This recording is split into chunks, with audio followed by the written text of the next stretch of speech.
Halo pendengar, selamat jumpa kembali dalam acara Belajar Bahasa Jepang. Program yang khusus ditujukan untuk mereka yang ingin belajar bahasa Jepang dan ingin mengetahui budaya Jepang. Saya Lilis Ariwati akan mendampingi Anda bersama-sama dengan saya Rani Hafid.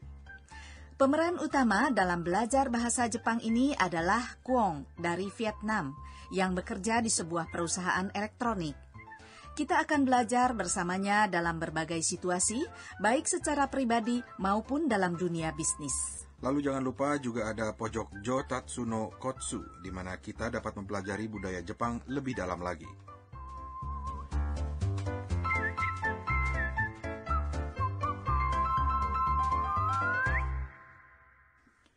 Lilis, dalam pelajaran lalu kita telah mempelajari cara memperkenalkan diri. Nah, kali ini apa yang akan kita pelajari? Ya, kita akan belajar beberapa ungkapan untuk bertanya dan menyebutkan nama-nama benda yang ditunjuk. Ungkapan dasarnya adalah "Sore wa nan desu ka?" Apa itu? Sore wa nan desu ka? Sore adalah kata tunjuk yang berarti itu. Wa adalah partikel yang menunjukkan pokok kalimat. Sementara nan desu ka adalah kalimat tanya yang berarti apa?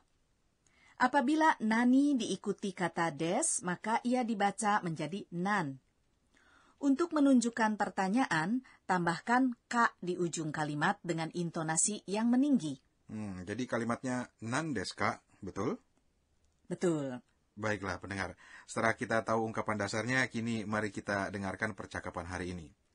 Dalam pelajaran lalu, Kwon mengucapkan salam kepada rekan-rekan kerjanya di hari pertama. Lalu Ibu Yamada, yang adalah rekan sekerjanya, membawanya berkeliling mengunjungi semua yang ada di kantor tersebut. Nah, kali ini Ibu Yamada menyerahkan sesuatu yang sangat penting dalam pekerjaan. Apa ya?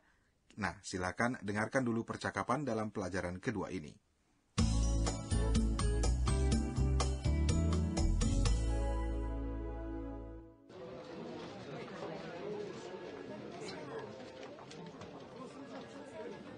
Kwon-san, これがあなたの名刺です。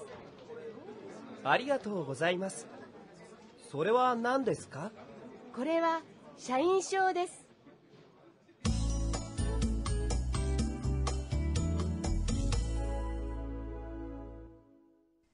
Nah, bagaimana pendengar?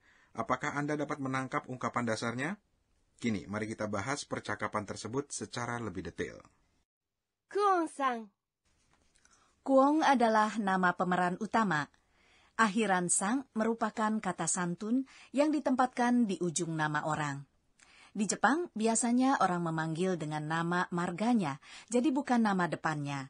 Meskipun ada juga antara teman-teman seumur yang memanggil nama depan saja. Jadi, jangan lupa ya, tambahkanlah sang di ujung nama marga atau nama depan. Untuk anak-anak dapat dipergunakan chang, atau kalau anak laki-laki dapat juga ditambahkan kun saja. これがあなたの名刺です。 Artinya, ini kartu nama Anda. Dalam bahasa Jepang, kata tunjuk tunggal atau majemuk sama saja. Kore artinya ini. Ga adalah partikel seperti wa yang tempatnya adalah setelah pokok kalimat. Anata artinya kamu atau Anda. Sedangkan no adalah kata sambung antara kata benda dengan kata benda lainnya.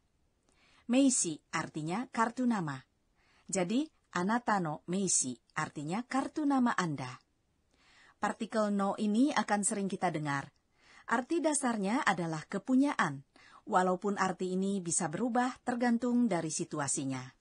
Tadi disebutkan partikel wa dan ga yang ditempatkan setelah pokok kalimat. Apa bedanya kedua partikel itu? Ya, meskipun keduanya ditempatkan di belakang pokok kalimat, tetapi penggunaannya berbeda tergantung penekanannya. Partikel ga dipakai ketika terjadi sesuatu di depan mata kita atau ketika menemukan sesuatu. Sementara wa dipergunakan ketika kita sudah mengetahui kejadiannya. Oke, contohnya bagaimana? Kore wa hong desu. Kore ga hong desu. Kedua kalimat ini sama-sama berarti ini buku. Ketika kita dan lawan bicara kita tahu bahwa ini buku, maka dipakai partikel wa menjadi kore wa hong desu. Tetapi ketika kita membawa buku dan pertama kalinya menunjukkan kepada orang lain, maka kita pakai partikel ga menjadi korega hong desu. Begitu. Baiklah, kini kita dengarkan sekali lagi percakapannya. ありがとうございます。 Terima kasih. Antara teman kita bisa juga hanya mengucapkan arigato saja. それは何ですか? Apa itu? Ini kan ungkapan dasar hari ini ya. Iya, betul. Ngomong-ngomong, apakah masih ada kata tunjuk lainnya selain sore? Tentu saja ada, yaitu kore, yang artinya ini, yaitu menunjuk benda yang dekat dengan si pembicara. Sementara sore yang artinya itu, menunjukkan benda yang ada di dekat lawan bicara. Untuk menunjuk benda yang jauh dari kedua-duanya, dipakai kata ale.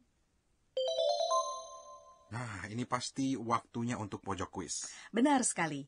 Nah, yang mana yang benar untuk kalimat apa ini? A ataukah B?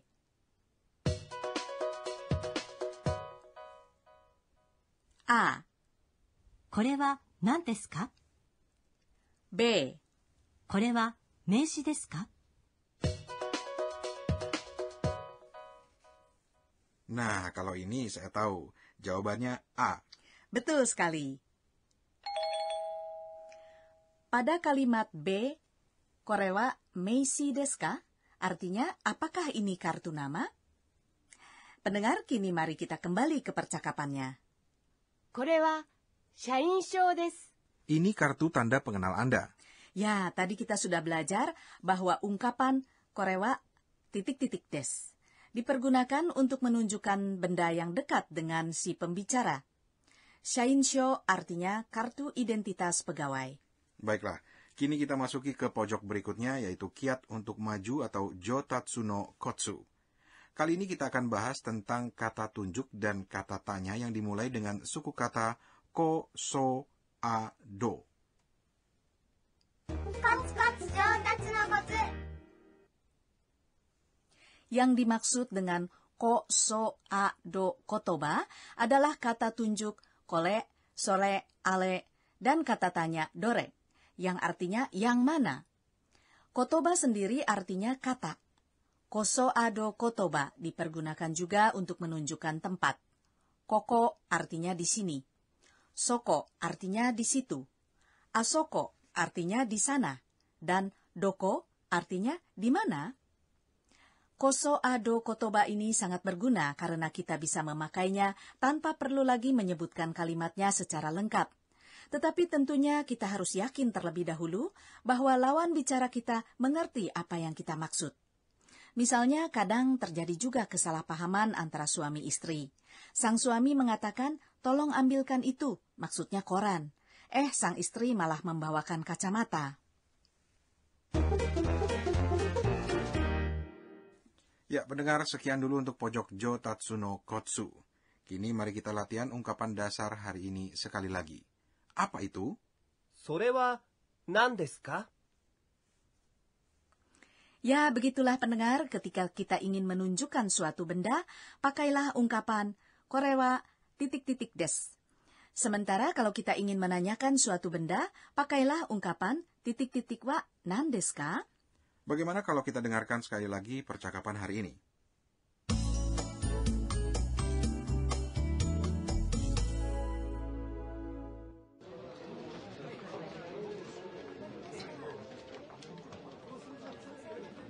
Kuon san, これがあなたの名刺です。ありがとうございます。それは何ですか? これは社員証です。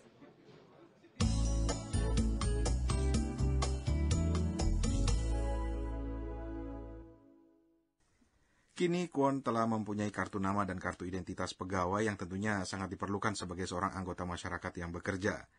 Dengan mencantumkan kartu identitas pegawai tersebut, ia kelihatan sebagai orang yang profesional. Nah, sampai berjumpa kembali di pelajaran berikutnya. Sayonara.